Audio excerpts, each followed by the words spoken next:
Hey internet, it's been a minute, so I just wanted to throw something up on the channel. This one's a little different. It's another back to just doing a signal boost on a very old 3 years ago Mike Malaska ball golf coaching video. And even weirder, it's a weird video, even for Mike. What they're doing, it's Mike Malaska and a gentleman by the name of Ryan Groves, I believe. And they're promoting a ball golf force plate pressure measury thingy, which we should totally have those for ball golf. I mean, disc golf. But we would need one that measures shearing forces too, which is even more expensive. So, anyways, what I'm suggesting is that folks go watch Mike's video, and specifically the last like 10 minutes of it. I'll timestamp the part that is more relevant to us. It's a 42-minute video, and there's a lot of it that's not particularly relevant. But the end of it is really cool. And this video was pointed out to me by a friend of mine by the name of Nick Carroll. He's another disc golf YouTuber, and he has a huge channel with lots of rounds and stuff on there. So go check him out if you want. But let me find read you the title of the video. Oh, it's gone. Okay, the title of the video, it's on Mike Malaska's channel, Malaska Golf, I believe. Yeah, and it's the title of the video is Malaska Golf Tech Series, Understanding Ground Forces in Your Golf Swing. So look that up and you can find it. I'll put a link to it. I'll timestamp the last 10 minutes or so. Thanks, Nick, for the link. It's a very cool video. So the first thing that Mike says in the beginning that's interesting is he says ball golf. So they're talking about the top of the swing instead of peak reach back. He says there is no top. There is a start and a finish and constant motion between those.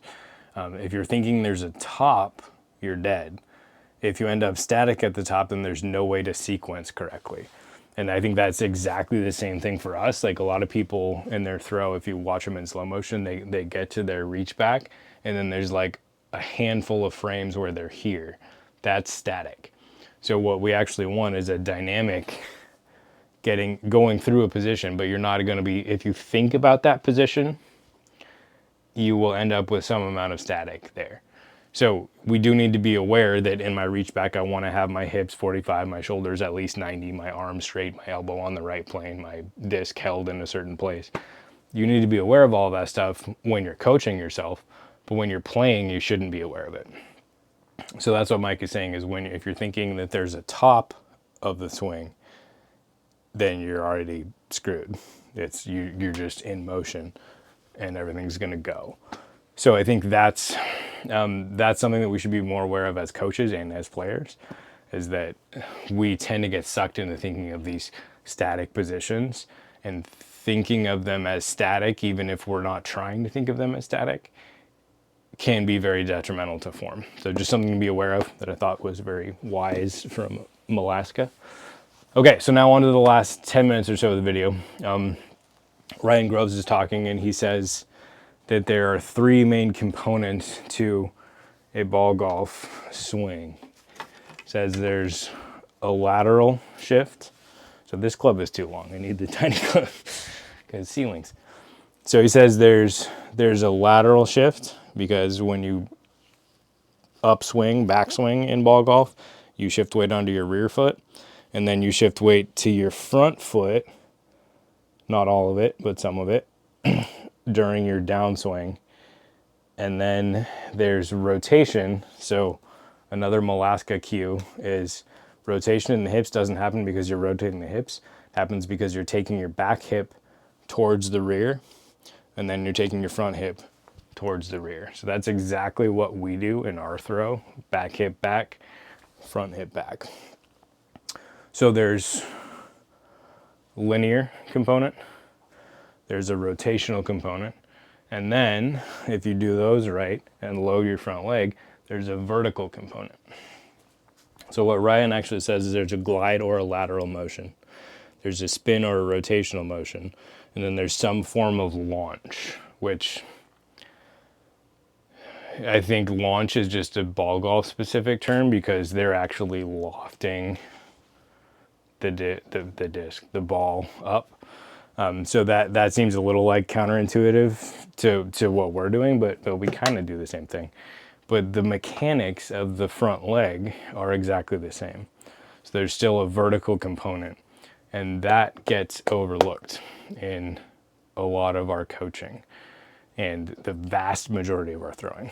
So if you think about a new player that takes too big of a next step, has too much speed going in, makes them take too much of a next step, makes them lean back too much, then they're gonna turn forward too much and pull the disc forward and tip over their brace. They don't get a vertical at all. If you want to understand this vertical thing better, there's a Dr. Kwon video. I believe it's called the kickstart move. I'll link to that one in the description. That should make it clear what this is all about. And a lot of my coaching, the way that I sequence people through one leg drills, is to establish a chance for someone to understand the vertical component of the throw. Because most players don't ever get there. It's a very high level athletic thing to get your body to do that. But the first time you do it, it's absolutely a game changer. And it is by far, I think, the funnest way to throw because you're using all of your body and all of your mechanics to make the little plastic circle go farther. And when you get it, it's just really fun. So, glide, spin, and vertical, or lateral, rotational, and vertical. 3 forces. He then goes on to say that there's 3 windows where you can apply those forces. And you can't, they do blend a little bit, but I don't think it's really worth thinking about that. But they do have to go in order. You can't do them out of order. So the way he explains that, he says if you have a 3-stage rocket, stage 1, stage 2, and stage 3, if you fire stage 3 first, you don't get stages 1 and 2 back. And that kind of makes it make sense that it sequence. It has to go in sequence. So if your sequence is messed up in 3 fires before 1, then nothing is going to work right. So additional complication, and he's entirely talking about lower body. So I guess for them as well as for us, we definitely have another component. There's a 4th window, which is horizontal upper arm abduction or elbow drive if you're a normal person. So driving my elbow towards the target. So we'll call that stage 4.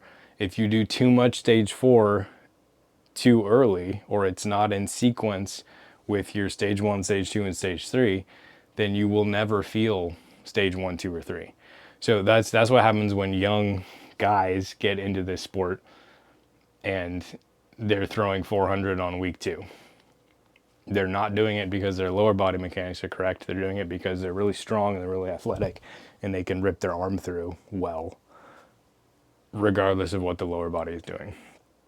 If they continue to throw like that, they will never improve their lower body unless they try to specifically, because they're firing stage 4 before 1, 2, and 3 have a chance to go. So I just want to boost the awareness of that for the disc golf community as a whole, that these 3 different components matter and need to be in sequence, and the 3rd one actually exists. There is a vertical. Go watch the Dr. Kwon video. That's the clearest explanation of that I have. Yeah, I think that about covers it. So go watch Malaska and Ryan Groves talking about this. Go watch Dr. Kwon. And if you're struggling to understand why I do all this one leg stuff, it's because I'm trying to lead people towards where they can potentially feel this vertical component of the throw.